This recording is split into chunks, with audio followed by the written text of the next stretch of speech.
remember the experience of being at a park and rubbing your hands through the sand? Or if you lived by the ocean or a lake and you had some sand and a beach and you took your shoes off and just rubbed your feet back and forth. What that experience did was it helped to calm the nervous system. It helped to regulate the body, to ground the body, and to bring peace inside. And yet we didn't even know that's what was happening, but it was just instinctual to do it. Allowing yourself to play with sand is a very nurturing and healing thing, a very inexpensive thing that you can do for yourself.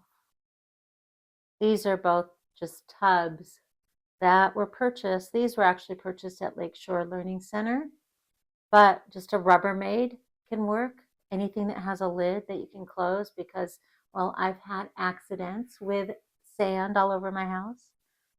And just allowing yourself to open up the sand whenever you feel stressed, overwhelmed, anxious, depressed. It allows you to get in touch with your inner world in a very holistic way. So as a therapist, I always had a big sand tray room, and I currently have thousands of sand tray items packed up in keepers in my garage. I'm feeling the need to start unwrapping them, and I want to share them with you so you can see what sand tray miniatures look like. And we'll start putting them down in the tray just to see what fits, and you'll see the simplicity of it. What I also want you to know is that you've probably been listening to your inner child and collecting things you can use all along the way throughout your whole life.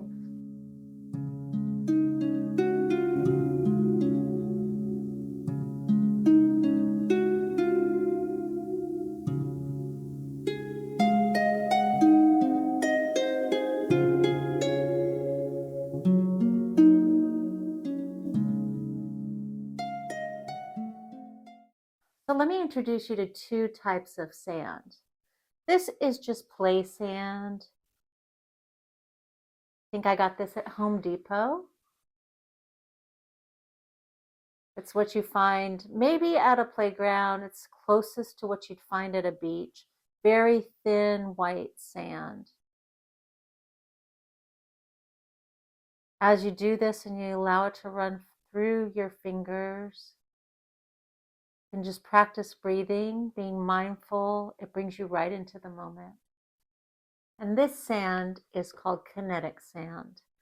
And it can be pulled apart, but it can also be molded. So you can take some of it, mold it into shapes, press it in your hand, use it like kind of a stress ball right here.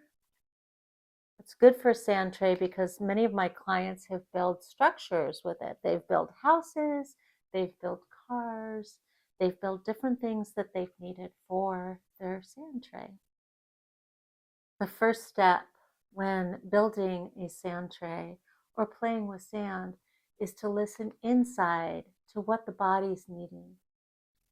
And this can be kind of difficult at first because sometimes we might feel a repulsion for one kind of sand and not the other. The play sand might feel too flimsy. It might feel too vulnerable. This might feel too rigid, or it might feel too clumpy. Whatever it is, listen to your body and just listen inside to what my body is needing today. It might be different than what it needs tomorrow or last week, and that's okay. So for today, right now, I'm going to set aside the kinetic sand, listening to my body, and I'm going to work exclusively with the play sand. Now, sand play therapy is grounded in Jungian philosophy, where the The play part of it is not as structured, and there's not as much interpretation of the objects as there is of just building in the sand at any given moment. And it might be a structure that stays for a period of time, maybe just a day, maybe a week, maybe a month, maybe a year. And it's and it moves with the growth of you as you start to develop and learn about your inner world. Sand tray therapy is more directive.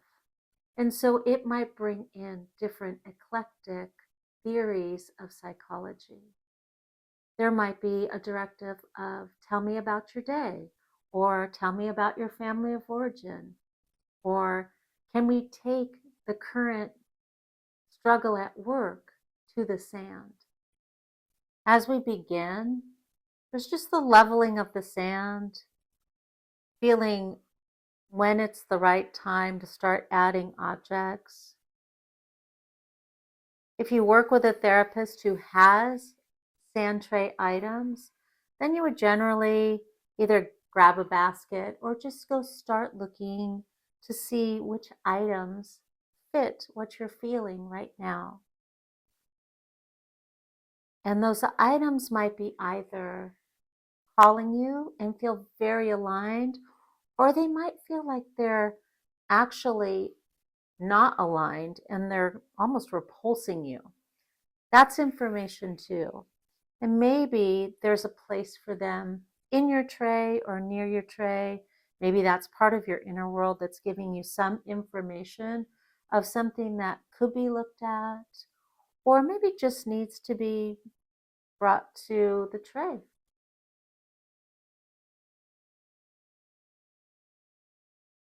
So I want to show you some items from just my everyday life that I have lying around that I brought over to demonstrate that anything can be a sand tray item. So the first one I want to show you is Tandy. Tandy is the little fox that represents the little fox that I draw in the Doodle to Connect videos. I found Tandy on a road trip with my family coming from Seattle down to California, and we stopped at all sorts of different thrift stores, which is coming up also because that's one of my favorite pastimes is thrifting. And so I find a lot of my items there. This is another item I have on my shelf. It's an angel, one of the cherub angels with a light. This was actually a gift from a client, and it just stays with me to remind me that of the light, following the light. The light's always within us. So I'm going to place this in the tray also. You place the items in whatever direction feels like they need to be placed. So you listen to your intuition as you're doing it. Oh, look, Tandy already fell. So in relation to other objects within the sand tray. Another item that I found yesterday as I was cleaning. This is very, very old, but it's stitched on there. It says Special Mother, and it has these button arms and these button legs. I'm wondering what you feel about this item right here. There's a lot of difficulty sometimes with parent-child relationships, and so hearing Special Mother, this one can tend to bring up a lot of stuff.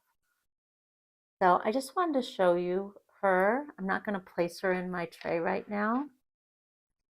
This is another beautiful item that I was gifted from a mentor, and it's a little statue of a woman holding her inner world or her inner child, represented by this little itty bitty round bean right here. So let's put that in there too.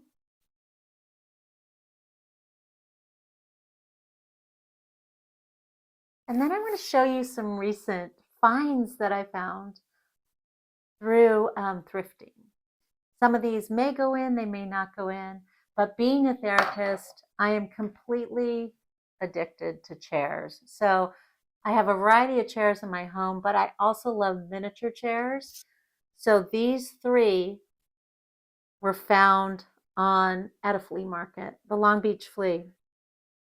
So I love these little guys. They're in here. I don't think I'll keep all of them in, but I will keep some of them in. I'm going to keep them out here, but here's one of them. It's a cute little pleating on there. They're made of sterling or they're pewter, and I'm going to keep it right here to symbolize my therapist self. Another little brass guy that I found is this little duck. He was right here. He was found at a thrift store. And so if I wanted him in here, I would place him in here somewhere. Symbolize maybe my love of animals. Again, this guy, I thought this was the coolest. He's like a little skinny whippet dog. He's actually a bottle opener, I think. Doesn't look like it would work to open bottles, but it's old. And so I thought that was pretty cool. But if you know what this actually is, maybe it's something else, you could let me know in the comments. But yeah, so I love animals. I love dogs. I'm going to place him in. And the good thing about sand is you can bury any part that you don't want there. So I could bury the part that I guess is the bottle opener. And one thing I'm always looking for my sand tray collection is just little objects that represent all the different struggles that we might have, all the different inner world shadow sides. And so here is a ghost.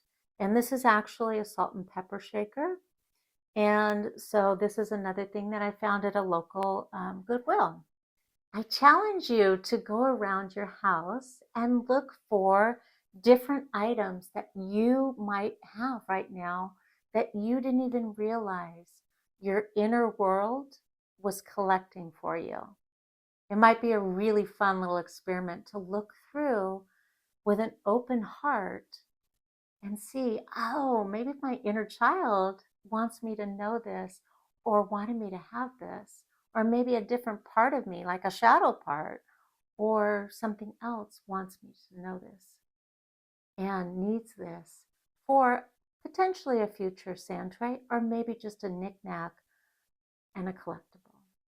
So just remember that sand is something of nature. So as you play with the sand, you can just go into this moment right here of playing with the sand and notice your body start to feel more regulated. Notice your breath start to level out. Notice your thoughts start to soothe a little bit.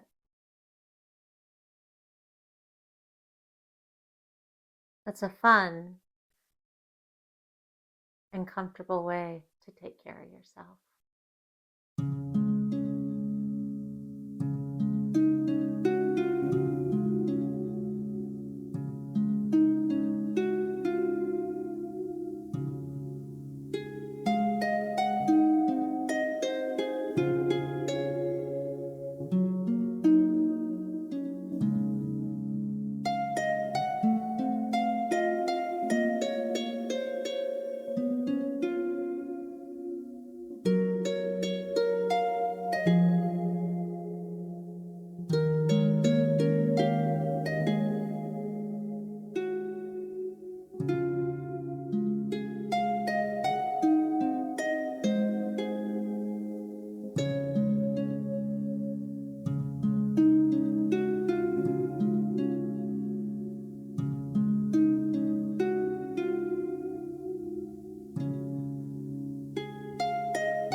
gosh, you guys, look at that guy.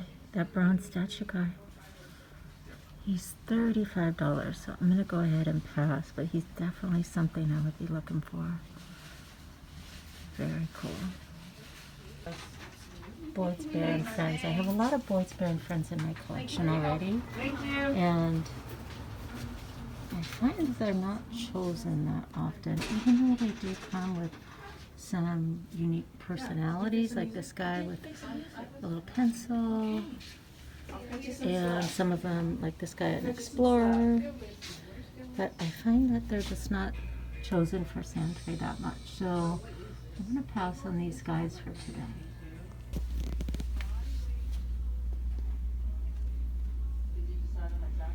I always check out the bins with the cards and the craft stuff, just in case I see journals for doodling, sketchbook, things like that.